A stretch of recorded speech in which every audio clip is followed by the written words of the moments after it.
sesión pasada, que es en la en la clase 14. Pues en clase 14 está el Jupyter Notebook que se llama Logic Delitos.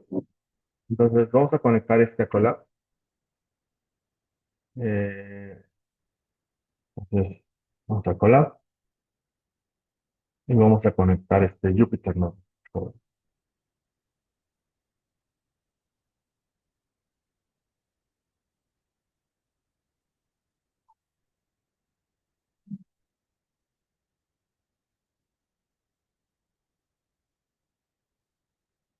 Bien, ahora vamos a descargar también de este Jupyter Notebook, bueno, de este GitHub, el dataset que se llama víctimas, eh, FGJ acumulado y víctimas SS junio 2020. Por favor, estos dos archivos son dos zips, uno como de 18 megas, otro como de 60 megas. Este, entonces, por favor, descárguenlos y súbanlos aquí a Colab. Entonces, los voy a subir aquí en mi carpeta de Colab, que son justamente esos dos archivos zip.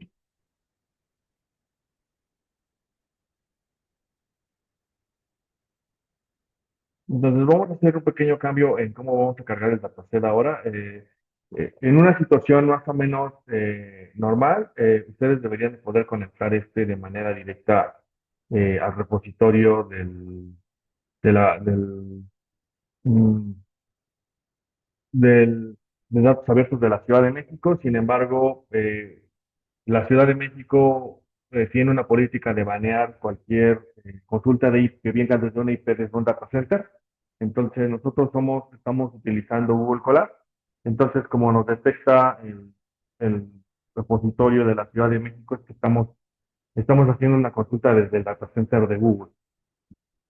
Entonces, bueno, es un poco la política actual, bueno, de estos gobiernos de limitar un poco las consultas para cierto tipo de servicios.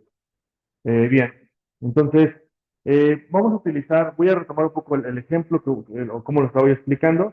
Entonces vamos a utilizar bueno, dos conjuntos de datos. La historia, como se las conté la vez pasada, hubo un cambio en la metodología de cómo se determinan o cómo se clasifican ciertos delitos. Entonces, lo que vamos a hacer es, vamos a tomar un pedazo de la información, un pedazo de la historia de la información de las carpetas de investigación. Bajo la nueva metodología, vamos a tratar de entrenar un modelo que aprenda en esa metodología. Y una vez que el modelo aprende en esa metodología, vamos a probar que también predice que también predice delitos dentro de esa metodología. Y después, lo vamos a llevar a las carpetas anterior o digamos al dataset anterior a la modificación y vamos a verificar si es que las predicciones se siguen sosteniendo. Es decir, todo debería ser consistente, porque si todo es consistente, es decir, si todos los resultados son consistentes con un modelo entrenado en un pedazo de la información, eso querría decir que la autoridad no modificó la manera en la que hace clasificación de delitos, simplemente fue algún tema como de, por ejemplo, modificación de textos o similares, que no tienen ningún impacto sobre la estadística del delito en la Ciudad de México. Eso es lo que deberíamos querer en principio. Entonces, para ejemplificar un poco la técnica, voy a utilizar únicamente dos delitos. Uno que se llama robo a transeúnte en vía pública, que voy a utilizar como si fuera mi delito de interés, y otro que se llama delito de bajo impacto, que es un delito porque es como digamos que lo que voy a asumir es que en este escenario, en el escenario de las carpetas de investigación, dentro del mundo de las posibles faltas a la ley, el delito de bajo impacto es el de menor gravedad y ese le vamos a poner como categoría cero. Y y el delito que nos interesa aprender a clasificar es robo a transeúnte. Es un modelo muy limitado porque solamente estoy pensando en dos delitos. Una extensión natural que ustedes deberían de pensar si es que quieren utilizar un dataset como este, es a lo mejor utilizar un modelo ordinal, como es el que vamos a ver la siguiente sesión, o utilizar un modelo, sí, un ordinal, probablemente debería ser el más adecuado para esta situación. Bien, entonces los datos ya los repasamos un poco la vez pasada, vamos ahora a cargarlos de manera local. Ya deberían de tener cargado aquí sus dos datasets, por favor, para que esto funcione. Entonces voy a ejecutar las bibliotecas que vamos a necesitar. Eh, Voy a utilizar Results y Recycle Now, básicamente las herramientas que ya conversamos la sesión pasada, que es una regresión logística, algunas métricas de accuracy, y bueno, voy a utilizar una función que se llama Compute Class Weight, y ahorita les explico por qué es importante utilizar esa clase. Yo creo que una de las cosas que también, bueno, una de las intenciones de esta clase es como aprender a trabajar con cierto tipo de datos cuando los datos no necesariamente corresponden con una situación ideal. En este caso es cuando trabajamos en datos que son de respuesta binaria, lo que nos gustaría es que una de las dos clases no dominara la otra. Ahorita en un momento voy a explicar por qué es importante justamente este planteamiento. Entonces voy a utilizar una serie de funciones auxiliares. Cambié un poco respecto de la clase, por ejemplo, la cambié, bueno, bastante en realidad, para que fuera más sencillo entenderlo. Entonces tengo unas clases auxiliares, algunas funciones auxiliares. Por ejemplo, estos que se llaman cat drop son los delitos sobre los cuales no vamos a trabajar. ¿Y por qué no voy a trabajar sobre ellos? Porque son delitos, uno, que son un poco más complejos de explicar, que no son tan sencillos como explicar por el contenido solamente del estadístico de la carpeta, probablemente requieren algún otro tipo de análisis, digamos, de criminalística, que en realidad en este punto tal vez no seamos los más expertos. Tal vez lo más adecuado sería tener como alguien que nos ayudara a entender un poquito la lógica de crimen para poder hacer un modelo muchísimo más eficiente o adecuado para explicar esta situación. Entonces, estos delitos, digamos que de momento no los vamos a considerar solamente por nuestras limitaciones de conocimiento del dominio. Luego, tengo una función que se llama drop categoría, que básicamente lo que hace es que cuando yo le doy un data frame, el data frame se llama DF en este caso, el que estoy poniendo, le estoy diciendo, quiero que borres las columnas que yo te indique, ¿no? Entonces, y listo, ya entonces simplemente, bueno, que le digo que borre las categorías que están en categorías drop, ¿no? Es decir, entonces, básicamente es para automatizar la limpieza de datos. Luego, una función más que hace un plot de series de tiempo de los delitos. Entonces, cada vez que hagamos una limpieza de datos, lo que voy a hacer es un plot. Y luego hago la limpieza de datos, vuelvo a hacer un plot. Para eso tengo este plot. Para no repetir el código, es un poco la idea, ¿no? Porque voy a repetir varias veces la estrategia. Entonces, para no repetir código, hice estas funciones. Una función que se llama Void Time Series, entonces simplemente lo que hace es una pivot table, es como si trabajáramos en Excel y tuviéramos como registro individual de carpetas, lo que hacemos es agrupar por una columna, en este caso la columna es periodo, y por las categorías y las volvemos columnas para que se vuelvan series de tiempo. Eso es básicamente para lo que sirve esta función. Eh, Perdón. Día, solamente para homogeneizar los días, los dejé en inglés, pero pueden cambiarlos a español si luego quieren. Y horas también para homogeneizar las horas de los datasets. Bueno, una función que se llama encode features, que lo que hace es que, bueno, por ejemplo, las variables que son dicotómicas, como por ejemplo la variable que es femenino y masculino, entonces primero las vuelve tipo flotante, bueno, las vuelve categorías y luego las vuelve flotante, entonces simplemente es para generar DOM. Para eso sirve esta función. Es para lo único que sirve esta función, para generar DOM. En el caso de masculino y femenino es muy sencillo porque solo son dos categorías, pero por ejemplo ahí tenemos otras categorías que vamos a generar más abajo, que son por ejemplo horas, que son más complicadas de explicar. Bueno, más bien de volver DOM. Bien, luego algunas características que son mis features, columnas de características, que son con las que yo voy a modelar. Entonces, el fenómeno de delito lo vamos a modelar utilizando estas características del fenómeno. Concretamente, vamos a modelarlo utilizando qué día de la semana ocurrió, a qué hora ocurrió y si la víctima fue femenina, de sexo femenino, si es una víctima que acude a denunciar por ella misma, solo por ella misma y no acompañada por alguien más. Cuántos días le tomó entre denunciar y que ocurrió el hecho delictivo, la edad de la persona, la longitud y la latitud donde ocurrió el hecho delictivo. Esos son los elementos que vamos a utilizar para modelar este, este, este, este caso. Y bueno, la función que se llama preparar datasets, Lo único que hace es que filtra categorías de interés. Por ejemplo, concretamente esta función lo que va a hacer es que va a tomar el data frame crudo y solamente va a tomar estos dos delitos que son los que vamos a utilizar para nuestro ejemplo de la clase, que son delito de bajo impacto y robo a transeúnte en vía pública. Y ya en nuestra categoría de target va a ser el robo a transeúnte. Entonces, un poco para simplificar las discusiones, yo voy a asumir que el robo a transeúnte es la opción que queremos estimar. Queremos estimar, eh, el escenario es un poco así, piénsenlo de esta manera. Supongan que tomaran aleatoriamente una carpeta de investigación en la fiscalía.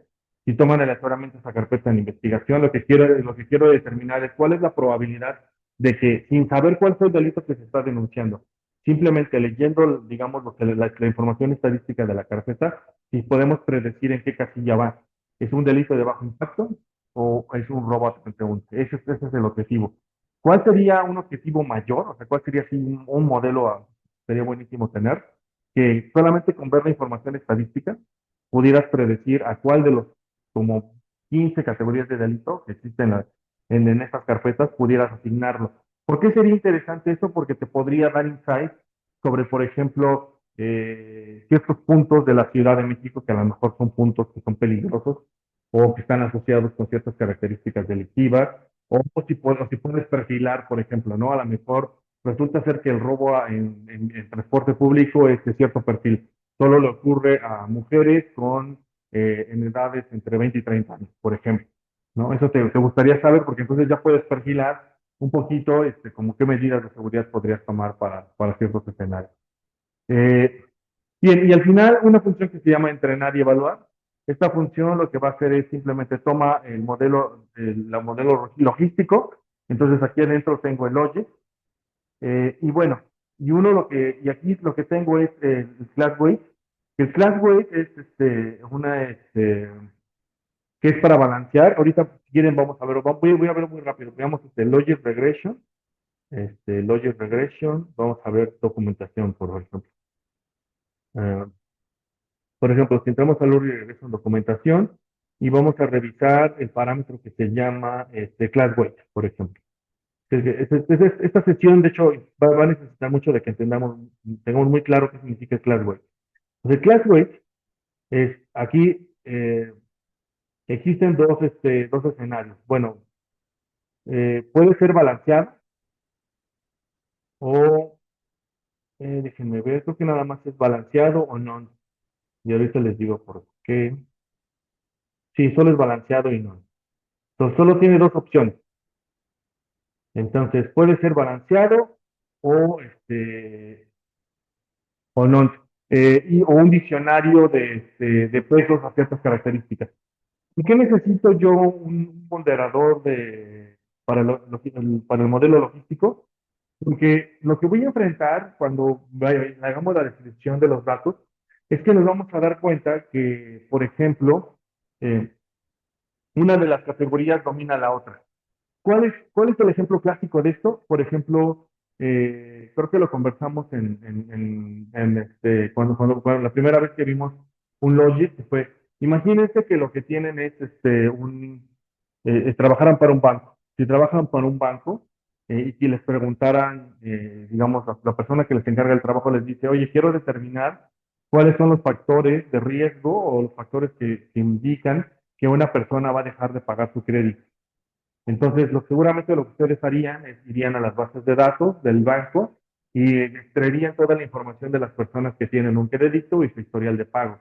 Y seguramente lo que se encontrarían es que casi el 90 y tantos por ciento, muy probablemente muy cercano al 99% de las personas paga su crédito.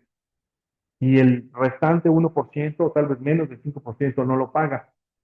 Y eso tiene que ser así por una razón. Porque si no fuera así, el banco estaría en quiebra, ¿no? O tendríamos un problema de riesgo sistémico financiero. Entonces, imagínense que ustedes ahora quieren estimar un modelo y quieren saber cuánto aporta la probabilidad de impago del crédito, por ejemplo, que una persona sea soltera, ¿no? Asumiendo que esa es una variable relevante para el fenómeno. Entonces, el problema que se enfrentarían es que su modelo está dominado en un 95 o 99% por la clase de las personas que sí pagan. y en un 5% por las personas que no pagan. Entonces, cuando ustedes quieren estimar la probabilidad de impago, el modelo en realidad no va a poder predecir nada sobre esa clase. ¿Por qué? Porque la clase que domina en alta frecuencia es la del 95%. Entonces, el modelo no aprende a predecir en dónde clasificar cosas. Lo único que aprende es que cualquier individuo que toma aleatoriamente dentro de la muestra, 95% de él, con una probabilidad de 95%, debe estar en la clase de los que sí pagó. Entonces no aprende a clasificar por las features o por las características del individuo, sino aprende a clasificar por la frecuencia. Entonces, pero eso no nos sirve, ¿sí? O sea, lo que queremos es que aprenda a clasificar por las características. ¿Cómo le hacemos para que aprenda a clasificar por las características? El camino que se ha tratado de seguir, al menos en Machine Learning, es rebalancear la situación. Es decir, no eliminar, sino como eliminar el valor ponderado de las personas que son de la clase que abunda más y subirle un poco el valor ponderado de las personas que son menos para que sea un escenario menos desbalanceado. Eso trae como costos algunas cosas que vamos a ver ahorita, por ejemplo, ¿no? Ahorita lo implementamos con cuidado, esa estimación. Pues listo. Entonces ya ese es mi modelo de entrenar. Bueno, y hace varias cosas mi modelo. Bueno, mi de entrenar y evaluar. Estima el modelo, calcula matrices de confusión, calcula métricas de desempeño y curva ROC. Y ahorita vemos quién es la curva ROC, porque creo que no la he explicado. Entonces, originalmente, si el servidor nos respondiera bien, podría yo utilizar justamente la línea que estaba comentada, que es leer directamente el CSV desde el portal de la Ciudad de México, pero no, pues no lo voy a hacer así, sino lo que voy a hacer es leerlos desde el zip que subí. Entonces, el zip se llama de esta manera. Entonces, voy a utilizar una función que se llama zip-file, que lo que hace es leer el archivo zip, y con la función open voy a tener abierto el archivo y luego ese archivo, dentro del archivo zip, yo voy a localizar este que tiene terminación CSV y luego de ese archivo CSV lo voy a guardar en datos y listo, voy a imprimir cómo se ven los primeros datos. Entonces esto debe de ser bastante rápido porque estoy leyendo de manera local los dos archivos. Entonces voy a importar los datos, digamos, con la nueva metodología y los datos con la metodología anterior. Una de las cosas que van a notar es que resulta ser que los datos de la nueva metodología, que es los que se llaman datos, les dije en la sesión pasada, uno de los problemas que tiene es que la Ciudad de México no los ha actualizado. No se actualizan desde septiembre del 2024. ¿Por qué razón? Nadie lo sabe. Bueno, oficialmente nadie nos ha dicho por qué no los actualizan. Algunos miembros de la sociedad civil, de las organizaciones que revisan justicia, por ejemplo, tienen algunas hipótesis, como por ejemplo, que es un tema electoral, es decir, no quieren que haga revisión de qué ha pasado, sobre todo porque es básicamente una evaluación del último periodo de gobierno, bueno, del periodo de gobierno que inició con el cambio en la jefatura de gobierno, ¿no? Porque justamente coincide con eso, ¿no? Otros más dicen que no, que simplemente es ineficiencia del gobierno, que en realidad, pues, los funcionarios que sabían hacer esto se fueron al gobierno federal y pues que tristemente nadie de los que llegó con la nueva jefa de gobierno sabe cómo actualizar este tipo de información. La verdad es que quién sabe. Este, Bien, entonces, ese dataset tristemente no se actualiza, es un dataset muy rico porque tenía muchos insights, pero ya no lo tenemos actualizado. Ahora sí, podemos hacer cosas con él. Concretamente, ¿cuántos datos tenemos? Lo que tenemos ahí, si ustedes observan, ahí dice datos actualizados, tenemos a 1.415.763 carpetas de investigación. En realidad son víctimas. Cada una de estas líneas es una víctima en una carpeta de investigación. ¿Vale? Pues tenemos 1 millón de víctimas de algún delito de la Ciudad de México. Y el dataset ya no se actualiza desde el 2020, desde junio del 2020. Ese dataset solamente tiene 369.000 registros. Entonces, el dataset se originó en 2019. En 2020, a media pandemia, decidieron cambiar la metodología. Entonces, ese dataset ya no se actualiza. Se empezó a crear un nuevo dataset que solo se actualizó hasta el 2024, septiembre. Pero ese dataset también se actualizó hacia atrás, hasta el del 2019. Entonces, un poco lo que tenemos es un dataset, digamos, de datos con nueva metodología que va desde el 2019 hasta el 2024, septiembre. Pues vamos a trabajar con este dataset. Vamos a hacer algunas exploraciones muy básicas. Entonces, ¿qué es lo que voy a hacer aquí? Lo que estoy haciendo aquí es tomo la función tomo el dataset que se llama data, voy a tomar la fecha, la voy a volver, voy a extraer únicamente el string, las primeras 7 posiciones. Entonces, vayamos a la fecha, por ejemplo, de este dataset. ¿Por qué solamente las primeras 7 posiciones? Entonces, tengo la fecha, y entonces pues, lo que voy a hacer es extraigo las primeras 7. Si extraigo las primeras 7, ¿a quién estoy extrayendo? Estoy extrayendo mes y año nada más. ¿Sí? Entonces, la fecha completa sería 10 posiciones porque incluye el día. Yo solamente estoy extrayendo las cuatro del año, el guión y el mes. Lo que quiero hacer es hacer series de tiempo mensuales de esta información para hacer un análisis descriptivo. Es básicamente por esa razón. Estoy extrayendo únicamente las primeras 7 posiciones de la fecha y luego voy a utilizar la función que se llama build time series. Y build time series lo único que hace es que toma el data frame se llama datos, va a hacer una tabla que va a tener en su primera columna periodo y en las siguientes columnas va a tener las categorías de delito y el año de inicio. Y ya, y eso se va a llamar time series. Y luego voy a borrar las categorías de delitos que no me interesan, solamente me voy a quedar con algunas que creo que son más o menos entendibles. Uy, déjenme ver. Es que no ejecuté perdón, no ejecuté la de funciones. La comenté, pero no la ejecuté. Listo. Ahora. Entonces, vamos a esperar unos segundos. Ahí está, listo bastante rápido. Entonces, ¿qué es lo que tenemos aquí? Lo que tengo es periodo y tipo de delito hacia allá, ¿vale? Entonces es una serie de tiempo de delitos. Entonces cada renglón ahora son conteos. Por ejemplo, robo a cuentaviente saliendo del cajero con violencia. En enero del 2019 se reportaron 52 casos. O se denunciaron concretamente, denuncias. Acuérdense que son víctimas en carpetas de investigación. Entonces son personas que denunciaron. Luego, robo a pasajero a bordo de microbús, 159.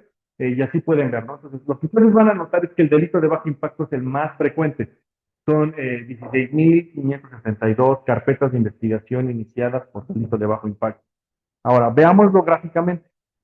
Entonces voy a utilizar mi función que se llama plot series. ¿Y qué es lo que vemos aquí, por ejemplo? ¿No?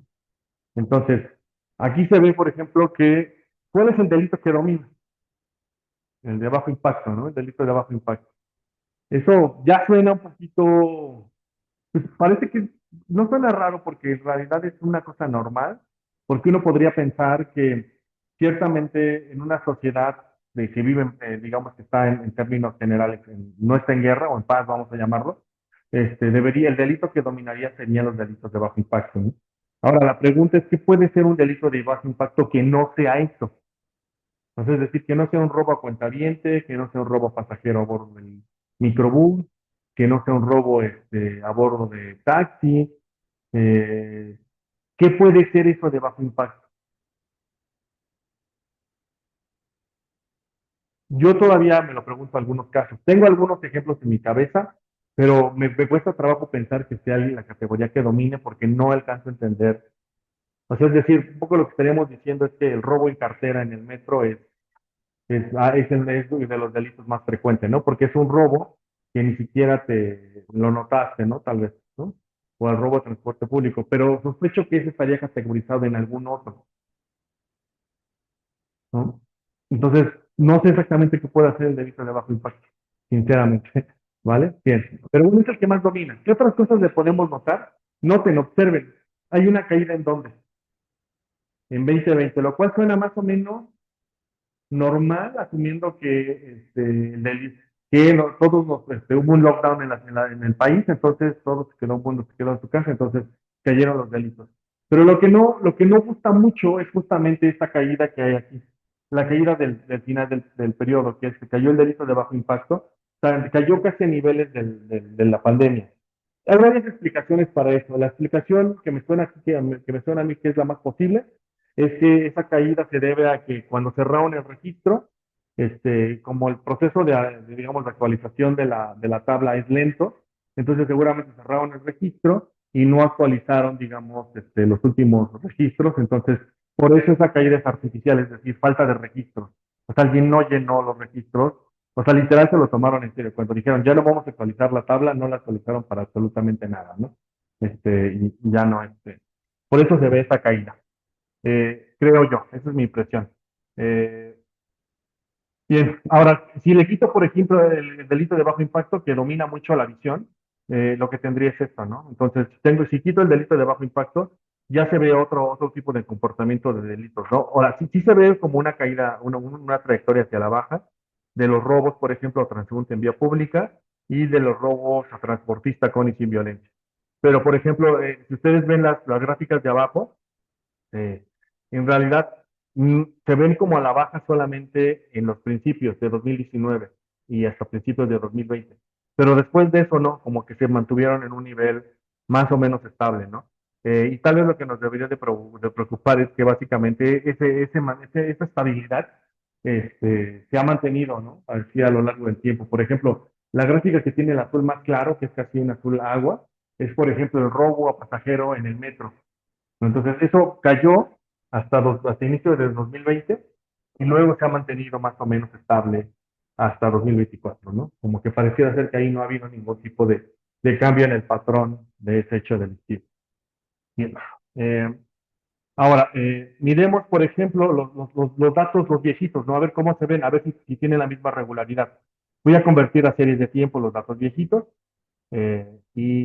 por ejemplo, una de las cosas que les debe por llamar la atención es que el robo a cuentaviente siguen siendo 52 personas, ¿no? Eso, que justamente es el mismo dato que tenemos anteriormente. Luego vamos a hacer un gráfico. Y si hago el gráfico, recuerden, esta información solamente está actualizada hasta junio del 2020. Y entonces se ve más o menos la misma historia, ¿no? El delito que más domina, delito de bajo impacto, el que menos domina es digamos, las demás, ¿no? Entonces, pero una de las cosas que les debería llamar aquí la atención es, bueno, aquí se ve que domina ese delito. Ahora vamos a hacer la misma gráfica quitando el delito de bajo impacto, y lo que vemos es que también tiene la misma trayectoria que habíamos observado anteriormente, que la mayoría, todos los delitos tienden a bajar, pero bueno, pero ya no podemos seguir la historia porque se nos corta el dataset, digamos, con la metodología anterior, ¿vale? Entonces, esa es la situación en la cual estamos con esta información de delito.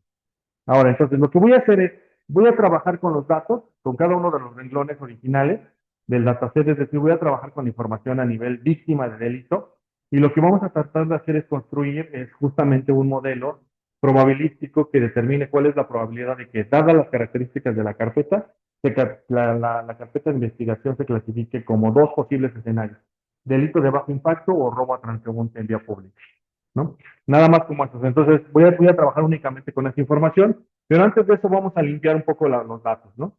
Entonces, primero lo que voy a hacer es, voy a quitar cualquier ruido de la información. Entonces, si hay datos antes de 2019, los voy a borrar, porque pueden ser a lo mejor errores de captura. Entonces, los voy a quitar. ¿Qué más? Voy a eliminar personas morales, porque dentro de la información hay los delitos pueden ser para personas físicas o para personas morales. Por ejemplo, el fraude, ¿no? El fraude puede ser para una persona física, pero también puede ser para una empresa, ¿no? Entonces, existen los dos delitos. Entonces, voy a quitar las personas morales porque tal vez esas sí tienen otro tipo ¿cómo se llama?, de característica asociada. Luego, voy a reclasificar la calidad jurídica. Ahorita van a ver que son muchas personas, muchas calidades jurídicas que ponen los abogados. Yo lo voy a reducir a un espectro más pequeño para que sea manejable por nosotros. Y luego voy a calcular una variable que se va a llamar día entre hecho y denuncia. Lo que vamos a ver es, por ejemplo, que hay muchos delitos que les toma algún tiempo a las personas denunciar. Por ejemplo, imagínense que hoy en día les asaltan, ojalá que no, y les roban su cartera, ¿no? Entonces, a veces, porque me ha pasado a mí, ¿no? Entonces, a veces yo decido no denunciar porque, pues ya, o sea, me robaron, simplemente reporto mis tarjetas y ya. ¿Hasta cuándo denuncio? Hasta que cuando voy al INE y quiero reponer, por ejemplo, mi credencial de lector, me dicen que tengo que llevar un acta en la cual haya levantado la denuncia, ¿no? Entonces eso me obliga a ir al Ministerio Público, tal vez 6 meses después, 7 meses después, a veces hasta un año después, para levantar la denuncia. Entonces, vamos a ver que hay delitos que toma ese tiempo. Hay otros que no, hay otros delitos que seguramente se denuncian de forma casi inmediata. Eh, Bien, vamos a filtrar por edad únicamente los individuos que están entre 0 y 100 años y aquellos delitos que les tomaron entre 0 y 365 días para ir a denunciar. Entonces, si un delito le tomó más de un año denunciarlo, ya no lo estoy considerando en mi dataset. Un poco para quitar ruido, porque eso genera mucho ruido en la cola de distribución de los datos, y vamos a filtrar coordenadas nulas en el dataset. Entonces, lo que voy a hacer es lo siguiente, voy a tomar mi dataset de datos y me voy a quedar únicamente con aquellas variables cuyo periodo sea mayor a enero de 2019 y eso se va a llamar datos ML. Y luego me voy a quedar únicamente con estas columnas y vamos a ver cuántos registros me quedo, ¿no? Entonces, originalmente teníamos 1.400.000 registros, entonces aquí ya perdí como 100.000, voy 1.300.000. Luego, le voy a quedar personas físicas, personas morales, perdón. Entonces, en tipo de persona, me voy a quedar, le voy a eliminar las que son persona moral y me voy a quedar únicamente con personas físicas y eso lleva a que voy a perder el 18% de la muestra. O sea, ¿cuántas personas físicas hay? Es el 81% de la muestra y 18% son personas morales. Entonces, ya una vez que elimino las personas morales, ahora mi dataset se quedó en 1.128.000 registros. Siguiente limpieza. Voy a quitar víctimas. Por ejemplo, cuando ustedes llegan a un ministerio público, lo que ocurre es que el ministerio público los clasifica en las siguientes categorías. Es, la víctima es una persona y un denunciante. La víctima es alguien que se cataloga como ofendido y un denunciante, el denunciante y víctima, bueno, son las categorías que existen ahí. Entonces, bueno, y hay otras más que también son víctima, ofendido, agraviado, lesionado, cadáver, ¿no? O sea, son las categorías que, vamos a decir, como dice un investigador de aquí del Instituto de Investigaciones Jurídicas, es abogañol, ¿no? Así es como hablan los abogados. Entonces, este, vamos a reclasificar eso. Entonces, por ejemplo, todos los casos en los cuales incluye una persona que fue acompañada, una víctima que fue acompañada por alguien, le voy a llamar víctima otra. Y a los que solo son la persona, digamos, la ofendida, la persona que fue víctima, se va a llamar víctima. Entonces, solamente voy a generar dos tipos de categorías. Eso me va a permitir a mí, lo que quiero yo impedir es, por ejemplo, entonces, ya, así está la distribución original, pero me voy a quedar con esta última distribución que está aquí abajo. Entonces, únicamente, lo que yo quiero con esa variable es identificar si, por ejemplo, que la denuncia la ponga solamente una persona, la persona que es víctima, nos dice algo sobre el tipo de delito que se está denunciando. O si la persona que es, por ejemplo, víctima y otra, nos dice también algo sobre eso. Por ejemplo, ¿no? Imaginemos, por ejemplo, si a alguien le roban su auto, seguramente quien acude a denunciar es la persona únicamente, ¿no? Pero si ocurre un delito más grave, como por ejemplo, no sé, una agresión física en la calle, a lo mejor acudes tú, más a lo mejor algún familiar que te acompaña o un abogado que te acompaña, ¿no? Entonces, por eso es lo que trato de capturar con esta variable. Y entonces la información quedaría como 19% de las personas acuden solas y 80% de las personas acuden acompañadas a denunciar un delito. ¿Vale? Eso es un poco lo que estamos encontrando. Luego, días de hecho y de denuncia. Entonces, como les dije, simplemente la diferencia entre los días, entre el hecho delictivo y los días que te tomó ir a denunciar. Entonces, vamos a calcularlo, que es simplemente calcular una diferencia entre dos fechas. Y entonces aquí está ya, y me quedo únicamente con los que están entre 0 y 365 días. Y hasta aquí voy con 1.900.000, 1.095.000 víctimas. Luego, edad válida, es decir, me voy a quedar con las personas que están entre 0 y 100 años, y ahí me quedo con 886.000 registros. O sea, el registro de la edad es de muy mala calidad, lo cual mm, sí tiene un tema. O sea, piénsenlo un poco de esta manera. ¿Cómo queremos hacer política pública de seguridad si ni siquiera un registro tan básico como la edad de la persona podemos tener con certeza? O sea, perdí 20% de la información, casi, ¿no? O sea, pasé de 1 millón de registros a 800.000 solamente porque unos de ellos tienen alguna edad que es menor a 0 o mayor a 100 años. Eso es decir que hay un mal registro de la edad, muy probablemente, ¿no? Bien, ahora, por eso cuando uno se pregunta por qué el sistema de justicia no funciona, pues no se va a mejorar votando jueces, sinceramente, ¿no? O sea, si no tenemos ni siquiera estadísticas de qué está ocurriendo en el país, ¿a qué cabeza se le ocurre pensar que votar por su juez, es una solución interesante o valiosa, ¿no? Este, bien. Luego, luego ya con coordenadas, entonces este recuadrito que está aquí, lo único que hice fue entrar a Google Maps, o sea, tal cual, así como se los voy a mostrar ahora. Entren ustedes a Maps, a Google Maps, y por ejemplo, ubiquen a la Ciudad de México. Déjenme alejar un poquito del mapa para que se vea lo que. Entonces, por ejemplo, aquí está la Ciudad de México, ¿no? Entonces, lo único que uno hace es se posiciona aquí, pone un pin ahí y van a notar cuál es la longitud y la latitud que les aparece aquí abajo.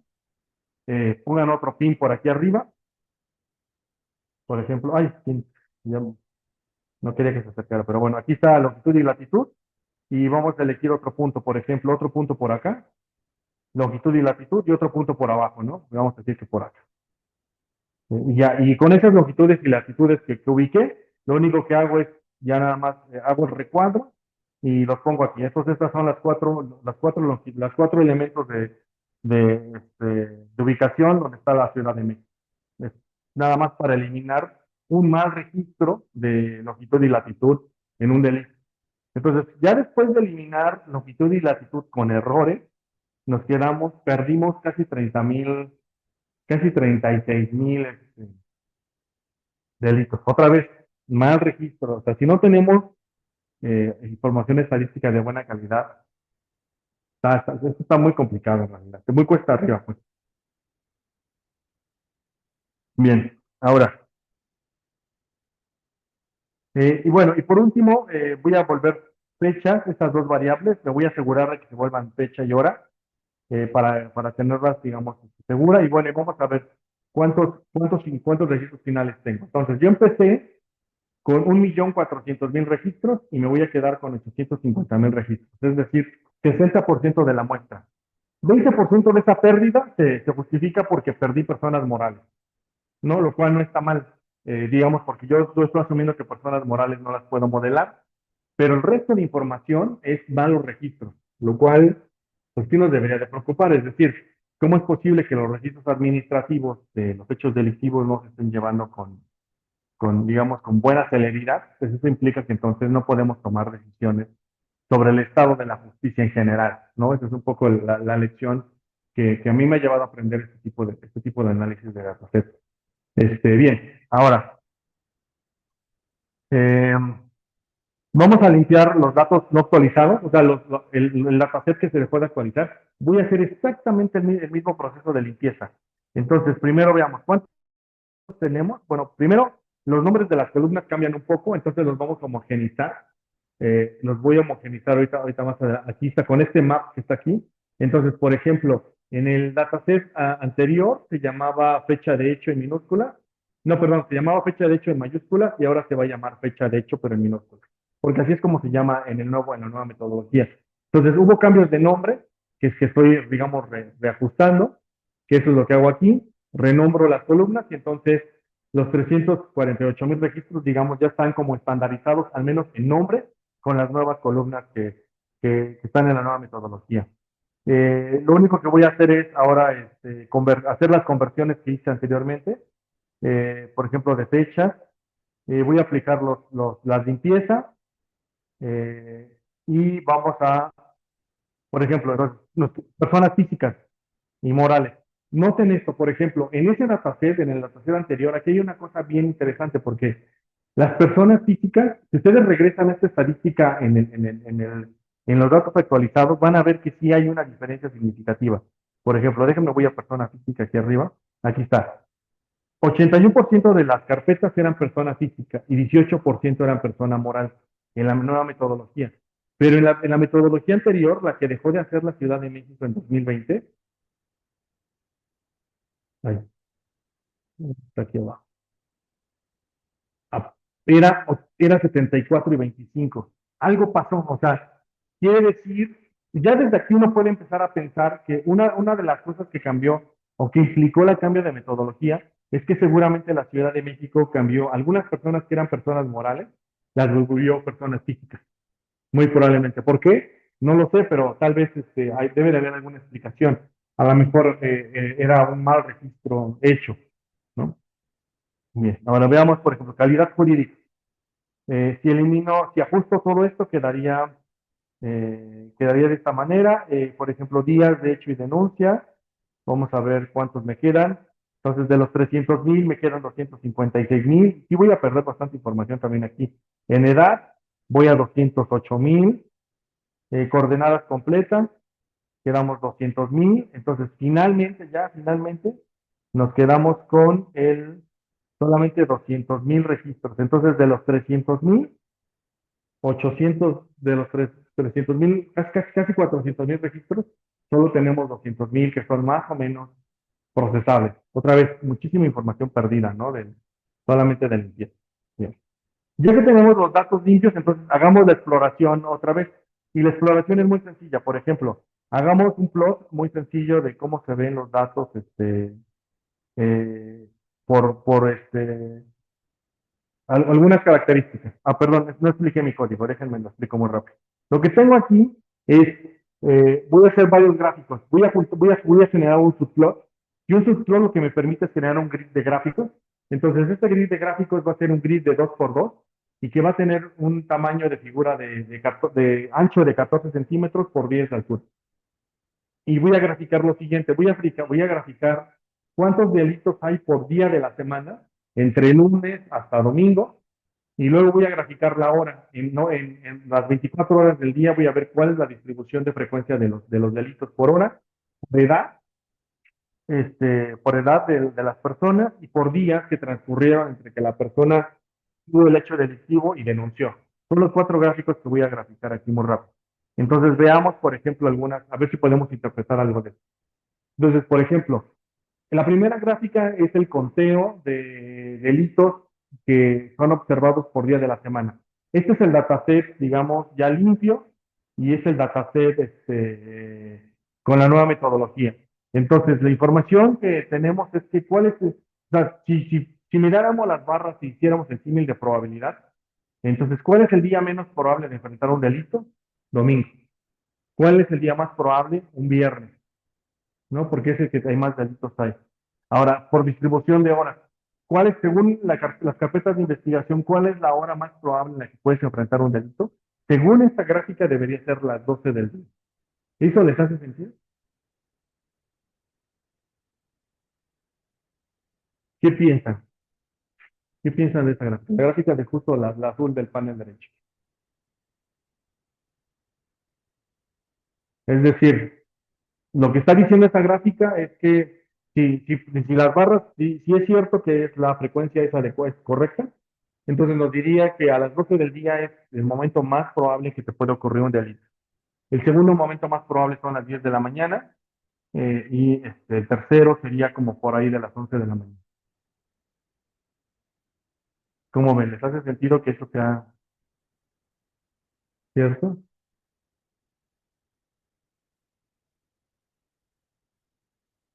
¿Le creerían a la estadística? ¿Le creen a la estadística?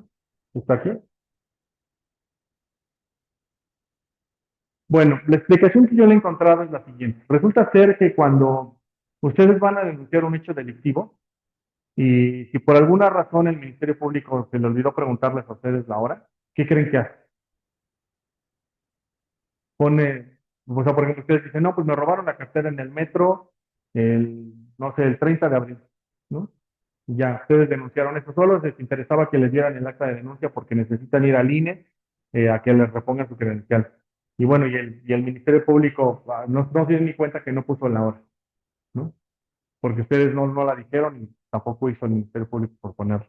Después, cuando tiene que llenar el registro, ¿qué creen que hace? Les llama a ustedes y les pregunta, oye, me faltó poner la hora. No, no lo hace. Dice, bueno, pues si ocurrió el 30 de abril, le voy a poner que ocurrió al mediodía. Y se acabó. Y eso es lo que explica que esa barra sea así, ¿no? Entonces, en realidad hay un conjunto de delitos para los cuales no sabemos, o sea, los que están en las 12 del día no sabemos si de verdad ocurrieron a las 12 del día o son registros que son imputados, ¿no? No sabemos quién, no sabemos, podríamos distinguir quiénes son quiénes. Pero bueno, una de las cosas que sí podemos ver y que eso sí se puede distinguir, asumiendo que la barra de las 12 del día está a lo mejor incorrecta, lo que sí podemos ver es que justamente los delitos se incrementan, la frecuencia de delitos se incrementa justamente en las primeras horas de la mañana, que es justamente la hora de mayor movilidad de las personas. O sea, cuando vas a la oficina, que es entre 9 y 10 de la mañana, las personas que hacen labores de oficina, seguramente pues son los delitos que más, con más frecuencia ocurren. Y luego todos los delitos se mantienen más o menos estables hasta que ya es muy noche. O sea, por ejemplo, cerca de las 12 de la noche y toda la madrugada los delitos son más bajos en general, ¿no? Bien, ¿qué otra cosa podemos ver? Por ejemplo, la edad. ¿Cuál es la edad más común en la cual una persona enfrenta delitos? Según esta gráfica es, a ver, 20, 21, 22, 23, como por ahí de los 30, ¿no? O sea, la edad de los 30 años es como la más frecuente para delitos. La segunda menos frecuente es como por ahí de los 40 a medios, 43, y así sucesivamente. Yo creo que también esta barra está contaminada por un factor de falta de información de registro. O sea, seguramente cuando un ministerio público no registra la edad, dice, bueno, la persona o la mujer que vino, el hombre que vino, tenían como 30 y tantos, le voy a poner 30, ¿no? Se acabó. Esa es la edad que les imputan. Y bueno, y los días que toman entre que denuncian y ocurre el hecho delictivo, pues bueno, la mayoría de los casos es que ocurren en un rango muy corto, ¿no? De los primeros días, de lo cual es bueno, ¿no? Porque eso quiere decir que las personas suelen denunciar con mucha frecuencia, muy rápido el hecho delictivo. Bien, ahora, veamos, avancemos un poco en esta, entonces veamos cómo se ven los datos, los datos del cambio de la metodología, a ver cómo se ven, a ver si mantienen el mismo patrón y veamos, por ejemplo, esto, recuerden, esto solamente es 2019 y la mitad de 2020. Y lo que dice es, encuentra más o menos el mismo patrón. El día menos probable para delitos, domingo. El día más probable, viernes. La hora, otra vez, mediodía, ¿no? Las 12 del día es la hora más frecuente. Luego, la edad también, los 30 años. El hecho delictivo, el tiempo que les toma es muy rápido, ¿no? Bien, vamos a hacer un mapa muy rápido de puntos. Entonces, veamos cómo se ven los delitos. Si yo hiciera un mapa de esta manera, así se verían los delitos. Déjenme le pongo un poquito de opacidad. Bueno, tiene opacidad, pero bueno, está bien. Que no se ve. Aquí este sería como un heat map, un mapa de calor. Es básicamente ustedes pueden ver dónde se ven donde se ve más oscuro, es donde hay más delitos. Entonces, un poco lo que yo, después de haber investigado un poco al respecto, por ejemplo, si ustedes ven este tramo que se ve aquí en la parte superior derecha del mapa, se ve como que esto está muy intenso, ¿no? Y esto que está aquí es muy intenso por una razón geográfica. Ustedes ubican esta zona, ¿saben quién está aquí al lado? O esto es solo Ciudad de México, pero ¿quién es el pedazo que nos falta allá arriba? El Estado de México e Hidalgo, ¿no? Entonces, resulta ser que esta zona es muy intensa en delitos porque básicamente nos falta la otra historia. Tendríamos que mirar el Estado de México y veríamos la historia completa, ¿no? Que seguramente toda esta franja superior derecha es una franja, ¿no? Una franja donde ocurren delitos. Y bueno, y aquí se disipan, ¿no? ¿Y por qué se disipa hacia el otro lado, hacia el lado izquierdo? Se disipa porque también hay menos población, ¿no? Justamente este lado es el lado poniente y bueno, ¿y qué es lo que disipa ahí la población? Pues la reserva natural que es bueno, cuando inicia la carretera federal a Toluca y el tramo que existe entre Santa Fe y Toluca, pues no vive nadie, ¿no? Entonces por eso se va disipando hacia allá. Y hacia abajo igual, ¿no? Aquí es el sur de la Ciudad de México. Yo creo que acá es Milpalta, creo. Si no me recuerdo, este último punto de hasta acá abajo. Y bueno, aquí en medio no hay nada, porque ahí no vive nadie, ¿no? Vale.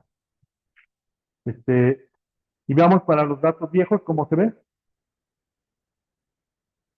Bueno, tenemos menos información, por eso se ve así, pero más o menos el patrón se preserva más o menos parecido. ¿Dudas hasta este punto antes del modelado? Vale. Ok. Entonces, modelemos entonces nuestros datos. Entonces, ¿qué es lo que voy a hacer primero? Voy a separar en dos datasets. Entonces, voy a entrenar un modelo en uno que se va a llamar dato 01. Entonces, mi modelo va a ser entrenado en información de 2019, todo 2019. Entonces, voy a tomar 2 años completos, 2019 y 2023. Pues, ok, espero que no esté nada. Bien. Entonces voy a tomar dos datos, 2019 y 2023. ¿Por qué razón 2019 y 2023? Porque son años completos, entonces una de las cosas que seguramente les sabe hacer pensar el análisis delictivo es que también es estacional, ¿no? O sea, el crimen también tiene estacionalidad. Y entonces, ¿cómo hacemos para que nuestro modelo no se vea sesgado por la estacionalidad? Tenemos que tomar toda la información completa de un año. Entonces voy a tomar completamente 2019 y 2023 como 2 años para entrenar modelo, uno para entrenar y otro para probar. Y la razón por la que lo voy a hacer así es porque 2019, porque es un año completo y está justamente en el periodo previo al cambio de metodología, aunque ya es nueva metodología, pero está justo en ese momento. Y 2023 es el año posterior a la pandemia que parece ser el más regular y que está completo, ¿no? No puedo tomar 2020 porque está la pandemia en medio, no podría tomar 2021 porque todavía tiene un poco de rezago de la pandemia, y 2022 también un poquito, entonces decidí tomar 2023. Pero podríamos hacer este ejercicio también con 2022. Tal vez siento que podría ser un buen escenario también. Entonces vamos a entrenar un modelo con estos dos datasets. Entonces, más o menos cada dataset tiene algo así como 158,000, 163,000 registros. Entonces no está tan mal nuestro dataset. Vamos a preparar nuestro dataset convirtiendo la categoría, bueno, por ejemplo, voy a tomar solamente dos delitos, te recuerden, delito de bajo impacto que es robo a transeúnte y, y delito de bajo impacto. Entonces, la tasa positiva quiere decir el porcentaje de carpetas de investigación que son delito de robo a transeúnte. Entonces, por ejemplo, para los datos de 2019, el 9% de las carpetas eran robo a transeúnte. Para 2023, el 4,28%, lo cual a mí eso me llamó mucho la atención. ¿Cómo es que en 2019-2023 pasamos a menos de la mitad, casi menos de casi la mitad, perdón, de los delitos cambiaron, el robo a transeúnte se disminuyó tanto? No me suena tan creíble, pero bueno, eso es lo que dicen los datos. Vamos a comparar cómo se ven nuestros gráficos. Entonces, esta es la comparación gráfica. Y bueno, y aquí es donde quiero que noten algo. Una de las cosas que ocurre con este dataset es el dominio de la característica cero.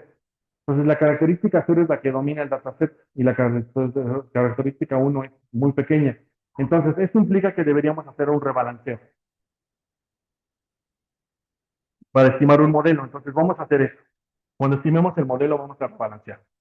Bueno, ahora, ¿qué pasa con los datos old? Los datos viejitos, ¿no? Y los datos viejitos se parecen más a 2019. 9% es la tasa de delitos de bajo impacto, perdón, de delitos robo a transeúntes. Y la gráfica se ve, pues justamente así como con el 9% de la información. Vamos entonces a estimar nuestro modelo Logit. Entonces, mi modelo Logit es este. Tengo dos categorías. Voy a tratar de determinar cuál es la probabilidad de que una carpeta sea clasificada como robo a transeúnte o la probabilidad de que sea otro caso, ¿no? Que sería en este caso delito de bajo impacto. Eh, Vamos a estimar nuestro modelo. Voy a usar un modelo, vamos a hacer un logit muy sencillo. Y por ejemplo, una de las cosas que deben de ver es que el R cuadrado es bajísimo, 0,11, solamente de tomar así los datos. Este sería mi resultado de este modelo logit. ¿Cuál es el problema que tiene este modelo? Es que está aprendiendo, y este modelo lo implementé sobre datos 01, que son justamente los datos de 2019. El problema que tiene es que domina la categoría cero. Entonces voy a hacer un rebalanceo para hacer eso. Eso lo voy a hacer con una técnica con Scikit-Learn. Entonces lo que voy a hacer es lo siguiente. Primero voy a seguir como la receta que implicaría un modelo de Machine Learning. Separo mi dataset en entrenamiento y prueba. En prueba voy a dejar 20% de los datos y en entrenamiento voy a dejar el 80%. Y luego voy a entrenar mi modelo que se vaya a entrenar y evaluar y lo voy a guardar en tres objetos que están aquí. Y ya que entreno mi modelo, y bueno, y le dice que balanceara la información.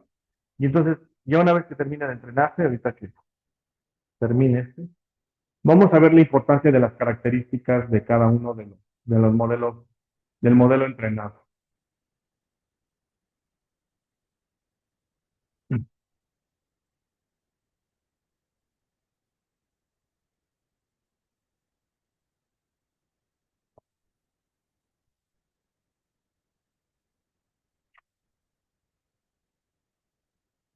Vamos a darle unos segundos, se tarda un ratito.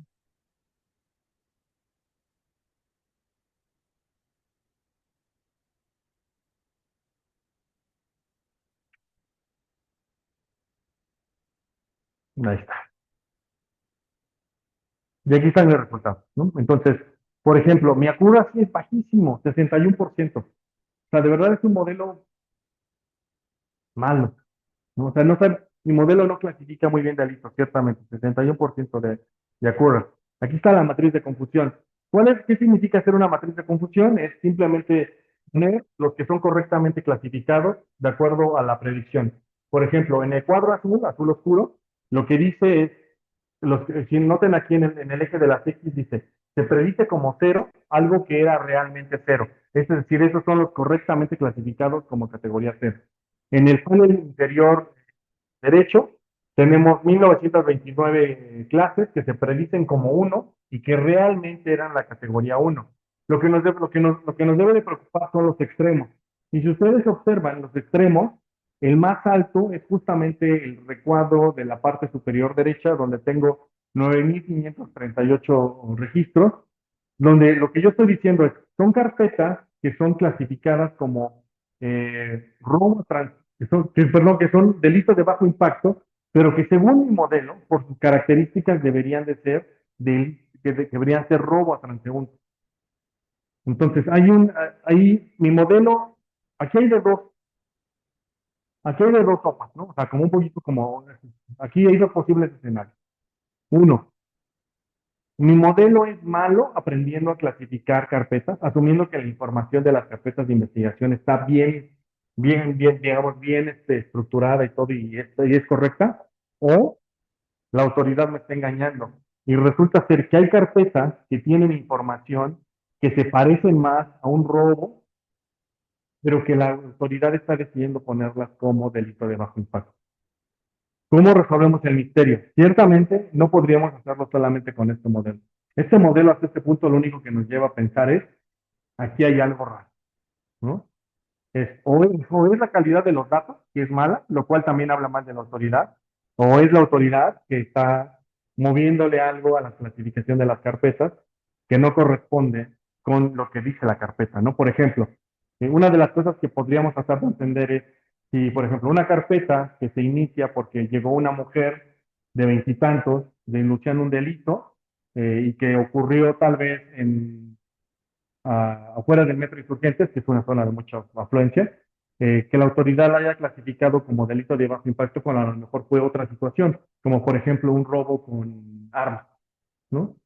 Entonces, sí, porque a lo mejor las características del fenómeno así lo indican. Es como decir, la recurrencia es que los asaltantes prefieran mujeres jóvenes afuera del metro, por ejemplo. Si es que eso nos dijera un poco a los patrones delictivos. Entonces, eso es lo que nos puede llevar a pensar ese tipo de situaciones. La curva ROC, que está por allá, es una curva que deben mirar siempre que hagan uno de estos modelos. Y lo que deben de ver es justamente ese efecto que tiene como de panza. Entonces, un poco lo que les muestra es como su modelo que también va mejorando sus predicciones o su apurra así concretamente, conforme va pasando la tasa de falsos positivos. Entonces, por ejemplo, nuestro modelo está ahorita desempeñándose como el nivel de los 60, entonces en realidad quiere decir que nuestro modelo está por aquí. Y es decir, todavía hay un chance muy grande como de que nuestro modelo mejore. Es un poco lo que dice, la trayectoria que predecimos que debería seguir para mejorar, debería de ser esa. Entonces, este tipo de curva ROS lo que nos dice es que la tasa de aprendizaje de nuestro modelo es lenta. Entonces necesitamos más información o tal vez a lo mejor rebalancear de otra manera. No sé, hay varios escenarios en los que podemos trabajar para mejorar nuestro modelo de curva ROS. Bien, este es nuestro modelo entrenado. Luego, podemos graficar la importancia de los coeficientes. Y entonces un poco la idea es esta, es como ver como qué tipo de coeficiente es el más importante. Y por ejemplo, una de las cosas que les debe de llamar la atención es la latitud. ¿Qué significa que la latitud sea importante? Si ustedes se acuerdan de su clase de geografía, la latitud es lo que mide la distancia respecto ¿cómo se llama? Del Ecuador, ¿no? Entonces, entre más positiva están más hacia el norte, ¿no? Hacia la parte norte. Entonces, vean, lo que dice es que La latitud, entre más alta sea, contribuye más a que el delito sea clasificado como robo a transeúnte. Entonces, ¿qué significa que la latitud sea más alta? Si me regreso a mi mapa, esto va a sonar hasta clasista, pero bueno, eso es lo que dicen los datos. Lo que dice ese resultado es que si yo me muevo hacia el norte, la carpeta de investigación, si la carpeta de investigación tiene latitud de hacia el norte, es más probable que sea robo a transeúnte. Por eso es la latitud. Si fuera longitud, sería lo que se modificaría es el otro eje, ¿vale? Pero parece que el eje relevante es moverse hacia el norte. Y tal vez eso tiene que ver un poco con cómo están los datos geográficos, ¿no? Que aquí abajo no hay mucha información, ¿no? Eso es probablemente lo que nos está diciendo. Bien, vamos a ver el siguiente es víctima, por ejemplo, que cuando la persona va sola es menos probable que sea robo a transeúnte que cuando va acompañada. Interesante, eso sí la verdad es que no tengo una explicación para. Femenino contribuye negativamente, la hora, las 9 de la noche es más negativo, la longitud está ahí presente, pero no sé qué es más, es como el tercer factor, y así sucesivamente. Vamos a ver cómo se ve la predicción sobre 2023. Hagan de cuenta, mi modelo ya lo preparé, ya lo entrené, ahora voy a predecir sobre 2023. Entonces, bien, esto es una de las cosas que cuando, digo, este modelo le falta mucho trabajo todavía, pero este es uno de los principales resultados. Eso es lo que clasifica realmente la autoridad. Dice, la autoridad lo que nos está diciendo es que el delito de bajo impacto es el que domina respecto del robo a transeúnte. Estamos hablando de 4% sobre el 96%. Pero si yo implemento mi modelo de clasificación de carpetas, debería de ser así. ¿Esto qué implicaciones tiene? La primera implicación que me llevaría, pues, o sea, lo primero que debemos entender es que el modelo no nos está diciendo, o sea, no podemos leer que la autoridad está haciendo algo mal. Lo que nos está diciendo el modelo es que dadas las características que tú le pusiste al dataset, yo puedo correlacionar que esas características se correlacionan más, o sea, se correlacionan de esta manera, es decir, que la distribución debería de ser más o menos de esta manera. Por lo tanto, lo que nos diría el modelo es que hay un conjunto de carpetas que tú dices que es delito de bajo impacto, pero que por sus características parecería o suena a que debería de ser un robo a transeúnte. Entonces, la pregunta aquí viene un poquito como la idea. ¿Cómo le hacemos para dilucidar este misterio, ¿no? Como si fuéramos Sherlock Holmes. ¿Cómo dilucidamos este misterio? Ciertamente, la única opción que hay en este caso es meterse a los registros. Es decir, si tuviéramos una fuente anonimizada de carpetas de investigación, podríamos entrar directamente a la carpeta, revisar, reconstruir el dataset y ver si esto se debe a que a lo mejor hubo un error en la clasificación o o simplemente si es algo con dolo, ¿no? Que alguien está modificando las carpetas de investigación. Bien. Por último, mirando los últimos resultados. Podemos mirar los resultados de la evaluación, que está aquí. Y bueno, vamos a predecir ahora sobre los datos viejos, los datos de algo. Ya. No, que no ejecuté dos celdas antes, perdón. Entonces, voy a tomar los del dataset viejo, el dataset no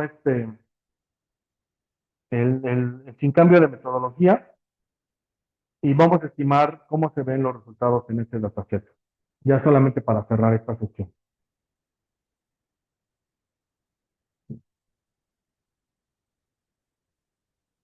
Vamos a darle unos segundos. Ahí está.